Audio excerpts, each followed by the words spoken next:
এই দুনিয়ার পুরো জীবনটা এটা হচ্ছে লালসাময় একটা জীবন, লোভ, মরিচিকা, মায়াজাল। এই মায়াজালে আমরা আটকে আছি, ফলে মৃত্যুর কথা আমরা ভুলে গিয়েছি।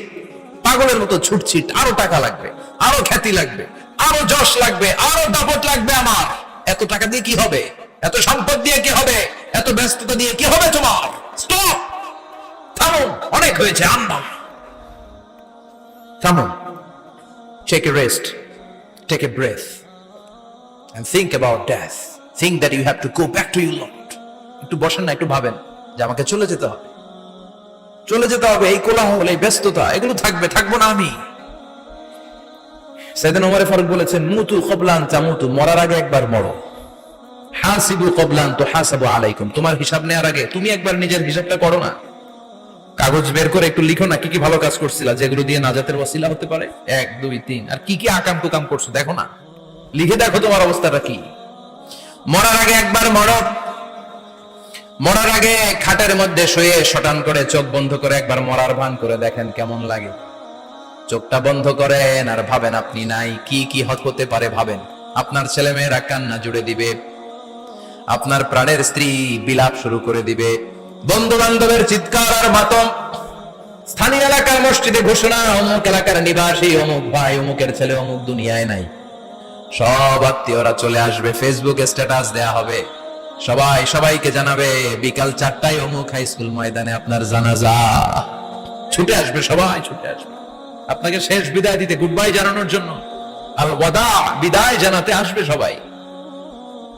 4 তাকবীর দিয়ে আপনার জানাজা হবে, অশ্রুসিক্ত জানাজায় আপনার বিদায় হবে। কাঠের খাটিয়ার মধ্যে করে কাঁধে তুলে আপনার কবরে নেওয়া হবে, আগে থেকে খুঁড়ে রাখা কবরটার মধ্যে আপনারে বিছিয়ে দেয়া হবে, বাঁশের কচি দিয়ে তার উপরে মাটির চাপা দিয়ে সব চলে যাবে। ভাবেন না একবার চোখ বন্ধ করে, this is the circle of life, this is the nature of life. এটা সবার হবে, আমার হবে, আপনার হবে। এত মায়া, এত ভালোবাসা কই যাবে? কেউ থাকবে না, সবাই আপনার অন্ধকার কবরে রেখে দিয়ে চলে আসবে। উপরে বাঁশের কঞ্চি, তার উপরে মাটির চাপা, অন্ধকার আর অন্ধকার। এই অন্ধকার যেন শেষ হতে চায় না, শুধুই অন্ধকার, ঠিক কিনা? এজন্য আমাদের চলে যেতে হবে।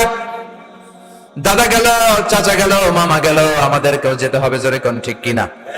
একদিন মাটির ভেতরে হবে ঘরে মন আমার, কেন বন্ধ দালান ঘর, প্রাণ পাখি উড়ে যাবে পিঞ্জর ছেড়ে,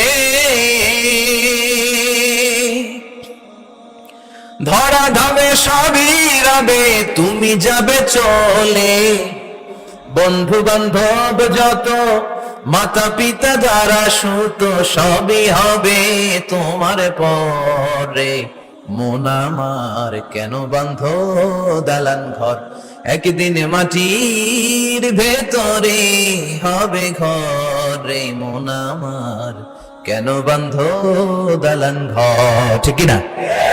সব করে থাকবে, চলে যেতে হবে আমাদেরকে। এজন্য আখিরাতের কথা যেন আমাদের স্মরণ হয়। বিষ্ণুই বলতেন, নাহাইতুকুমান জিয়ারাতিল কুবুর, আমি তোমাদেরকে কবর জিয়ারত করতে আগে নিষেধ করতাম, কিন্তু এখন নিষেধাজ্ঞা প্রত্যাহার করে নিলাম।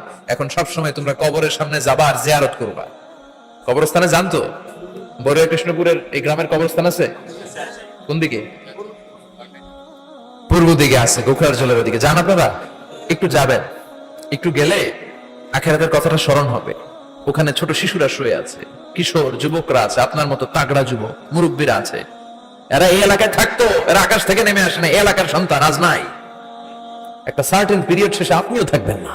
This is the nature of life, this is the circle of life. ছোট্ট শিশু হয়ে এসেছিলেন, শৈশব, কৈশোর, যৌবন, প্রৌঢ়ত্ব। আগে ছিলেন সিঙ্গেল, বিয়ে করে হয়ে গেলেন ডবল। এরপরে আল্লাহ আপনাকে একটা মেয়ে দিল, এরপরে মেয়েকে বিয়ে দিয়ে শ্বশুর হলেন, এরপরে ওই মেয়ের ঘরে সন্তান হতে নানা হলেন। আর কতদিন? অনেক দিন হলো তো, অনেক লম্বা সময় পেয়েছেন আপনি। Think about that. এবার যাওয়ার কথা ভাবেন, আখিরাতের সামানের কথা ভাবেন, ফিরে যেতে হবে। কি শক্তিশালী যুবক, বার্ধক্য চলে আসলে লাঠি ছাড়া চলতে পারে না। কুচকুচে কালো দাড়ি সাদা হয়ে যায়, দাড়ির শুভ্রতা, বয়সের ভার, রং ধরা যৌবন জং ধরে শেষ, ঠিক কিনা? This is the circle of life. যুবক ভাই, এটাই জীবন, চলে যেতে হবে, কেউ থাকতে পারবে না, ঠিক কিনা? এটা রিমাইন্ডার আল্লাহ সূরার ভিতরে দিয়েছেন যে তোমাদেরকে ফিরে যেতে হবে। এই লোভ লালসা ছেড়ে দাও। রব্বুল আলামিন বলেন আলহাকুমুত তাকাসুর হাত্তা যুরতুমুল মাকাবির। ও গোলাম, দুনিয়ার সম্পদ, লোভ লালসা তোদেরকে পাগল বানিয়ে দিয়েছে। এই লোভ পাগলামি কোনদিন তোদের থামবে না যতদিন না তোরা কবরে ঢুকবি। ঠিক কিনা? কার কথা?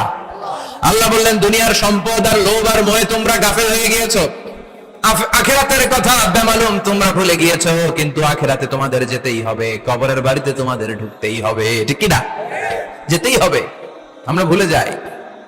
আলহাকুমুত তাকাসুর, অতিরিক্ত পাওয়ার লোভ, বেশি বেশি খাওয়ার লোভ, বেশি বেশি জমানোর লোভ মানুষকে গাফেল বানিয়ে দিয়েছে। এটা মানুষের স্বভাব। আরো চাই, আরো চাই, এই স্বভাবটা আছে না নাই? দেখবেন ছোট বাচ্চারা মসজিদের দোয়া অনুষ্ঠান শেষে জিলাপি দেয় না?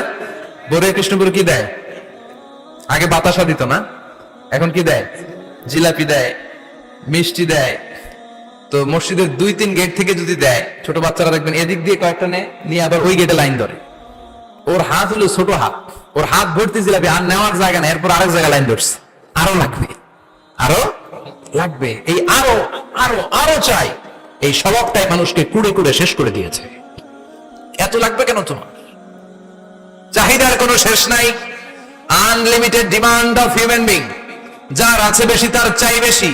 যার সাইকেল আছে তার হুন্ডা চাই, হুন্ডা আছে তো প্রাইভেট কার চাই, প্রাইভেট কার আছে তো প্লেন চাই, প্লেন আছে তো হেলিকপ্টার চাই, হেলিকপ্টার আছে তো ওইটা চাই, ওইটা আছে তো সেটা চাই। ঠিক কিনা? এলাকার মেম্বার যে হয়েছে চেয়ারম্যান হতে চায়, আছে না নাই? চেয়ারম্যান সাহেব এমপি হতে চায়, আছে না নাই? এমপি সাহেব মন্ত্রী হতে চায়, আছে না নাই? মন্ত্রী সাহেব প্রধানমন্ত্রী হতে চায়, আছে না নাই? কিন্তু এই দেশে সুযোগ নাই। কথা কন। এই দেশে প্রধানমন্ত্রী সিলেক্টেড। 2-3 জনের বাইরে কেউ প্রধানমন্ত্রী হতে পারবি না।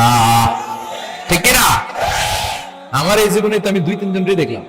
বেগম খালেদা জিয়া, মাননীয় প্রধানমন্ত্রী শেখ হাসিনার ছোট্টবেলা দেখেছি এরশাদকে। আমরা তখন ছোট। তো মানুষের চাহিদার কোনো শেষ নাই। যার আছে বেশি তার চাই বেশি। এজন্য বিষ্ণু বলেছেন উনজুরু ইলা মান হুয়া আসফালা মিন, তোমার চেয়ে যে খারাপ আছে ওর দিকে তাকাও। ওয়ালা তানজুর মান হুয়া আ'লা মিন, তোমার চেয়ে যে ভালো আছে ওর দিকে তাকাও না, তোমার চেয়ে যে খারাপ অবস্থানে আছে ওর দিকে তাকাও। অনেকে নিজের অবস্থান নিয়ে সুখী না, এরকম আছে না নাই? আল্লাহ আমার এটা দিল না রে, ওইটা দিল না রে, পাইলাম না রে, কিচ্ছু হয় না, কি করব জীবনে, হতাশ। আসলে আছে কিন্তু অনেক, কিন্তু শুকরিয়া নাই, ডাকাত। ঠিক কিনা?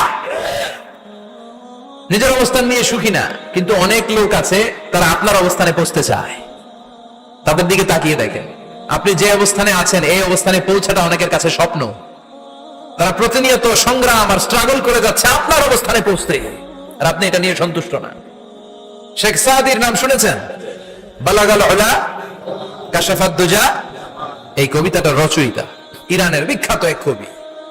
উনি একবার আর্থিক সমস্যার মধ্যে দিয়ে সময় কাটাচ্ছেন, টাকা নাই, পয়সা নাই, পায়ে দেওয়ার মতো জুতা নাই। উনি খুব দুঃখ পেলেন, হায় রে, আমি ইরানের এত বড় কবি, আমার পায়ে দেওয়ার মতো জুতা নাই। দুঃখ ভরা মন নিয়ে রাস্তায় হাঁটতে বেরোলেন। হাঁটতে হাঁটতে হঠাৎ দেখলেন একটা লোক শুয়ে শুয়ে কাঁদছে, ওই লোকটার 2টা পাই নাই, পাই নাই। উনি সিজদায় পড়ে গেলেন, আল্লাহর কাছে ক্ষমা চাইলেন, আল্লাহ অনেক দিয়েছো, শুকর আলহামদুলিল্লাহ। এজন্য যেই পরিস্থিতিতেই থাকি না কেন আমরা কি পড়বো? জোরে বলেন, কি পড়বো? এজন্য কানাতু মিনাল ইসলাম, অল্পে তুষ্ট থাকার নাম হলো ইসলাম। সম্পদ লাগবে কিন্তু সম্পদের পাহাড় লাগবে না। ঠিক কিনা? অল্প খান, অল্প পড়েন, অল্প জামান, অল্পের ভেতরে বরকত ঢুকায়া দিছে কে? দেখবেন যাদের সম্পদ অল্প তারা সুখী বেশি। জরিপে এটা দেখা গিয়েছে, অনেক সার্ভেতে এটা এসেছে, যারা সম্পদশালী এরা দুঃখী বেশি, এদের দুঃখ বেশি, টেনশন বেশি। খুব স্বাভাবিক, টাকা যার বেশি রোগ তার বেশি, টাকা যার বেশি টেনশন তার বেশি, টাকা যার বেশি ঘরে শান্তি তার কম। আছে না নাই? ঘরের ভিতরে অশান্তি, ছেলে কথা শোনে না, ছেলে টানে গাঞ্জা, মেয়ে করে পরকিয়া। আছে না নাই? স্ত্রী কথা শোনে না, ভালোবাসা নাই, ঘরটা জাহান্নামের টুকরা। রোগ বালাই, এক একটা হসপিটাল বিল পরিশোধ করতে মাসে 5 লাখ 10 লাখ। আছে না নাই? কিছু খেতে পারে না, ডাক্তার একেবারে ডায়েট মেনু বেঁধে দিয়েছে। Diet, very diet menu. এটা এটা এটা এটা কিছুই খাবেন না, শুধু গরু খাবেন না, খাসি খাবেন না, চিংড়ি খাবেন না, খালি ঘাস খাবেন। ইচ্ছে মতো ঘাস খাবেন, মানে ঘাস জাতীয় যত আইটেম আছে সব খাবেন। শাক খাবেন, সবজি খাবেন, সালাদ খাবেন। গরু, চিংড়ি, মুরগি, গোশত, ইলিশ কিছু খেতে পারে না। তাহলে রোগ বেশি, খাওয়ার মজা নাই, ঘরে সাংসারিক শান্তি নাই, খালি ব্যারাম আর ব্যারাম, ঠিক কিনা? কিন্তু সম্পদের পাহাড় ঘটেছে। আর অল্প যারা খায়, অল্প পড়ে, রিক্সাওয়ালা, কুলিওয়ালা, অল্প বেতনের চাকরি, কিন্তু হক হালালি মেনে চলে, দেখবেন শান্তি আছে অনেক। হ্যাঁ, বাসা ভাড়া দেয়, ফ্যামিলি চালায়, বাচ্চাদের স্কুল বিল, এরপরও মাস শেষে 1-2 হাজার টাকা হাতে থেকে যায়। আর ওর প্রতি মাসে 10 কোটি টাকা ইনকাম, তারপরও ব্যাংকের ঋণ আছে না নাই? সুখ কারে বলে? কিভাবে আপনি সুখকে ডিফাইন করবেন? সুখ তো টাকায় কিনা যায় না, শান্তি টাকা দিয়ে হয় না, শান্তি দেওয়ার মালিক কে? শান্তি আছে অল্প খেয়ে শুকর করার মধ্যে, শান্তি আছে আলহামদুলিল্লাহর মধ্যে। চিল্লায় বলেন ঠিক কিনা? এজন্য অল্প খাবো, অল্প পড়বো, অল্প জামাবো, অল্পের ভেতরে বরকত দিয়েছে কে? দেখেন ধনী ভাইরা খেতে পারে না, কিন্তু রিকশালার কি সমস্যা হয়? রিকশালারা সব খেতে পারে, কুলিওয়ালা, দিন মজুর, এরা একেবারে স্লিম সুঠাম দেহি, মেদহীন পেট, পেটে কোনো মেদ নাই, ভুড়ি নাই। আর কোটিপতিদের মেদ আছে না নাই? এত বড় বড় পেট, ঠিক কিনা? আমাদেরও পেট আছে, তবে হালাল পেট, এটা হারাম টাকা দিয়ে এই ভুড়ি বানাই নাই আমরা। চিল্লায় বলেন ঠিক কিনা? রিকশাওয়ালা, কুলিওয়ালা নিজেও নামাজ পড়ে, বউ নামাজ পড়ে, বাচ্চাটাও নামাজ পড়ে, রিকশা চালায় আর জিকির করে লা ইলাহা